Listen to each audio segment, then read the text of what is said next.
আমি জীবনে বই গল্প করি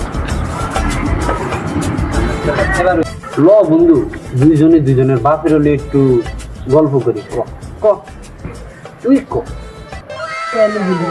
বাবার করতে আয় না।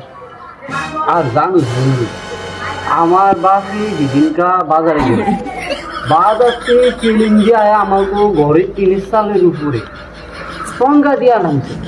তুই বুঝোস বিষয়টা? তারপর আরো আছে জানিস বন্ধু, আমার বাপি তো একটা চাই খায় না। আমার বাপি যখন চার নেশায় ধরে না, তখন বিদেশ ফোন দিয়া কফির অর্ডার করে রাখে।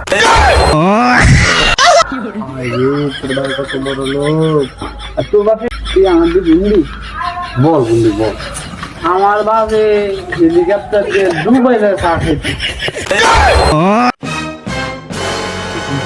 বন্ধু খেয়াল তোর আব্বু দিয়ে এটা দেখলাম ভ্যানে শাক বেচতে। আইসো না, তোমার বাপ ওই জায়গায় মালিক আটে দেখতে আইছি।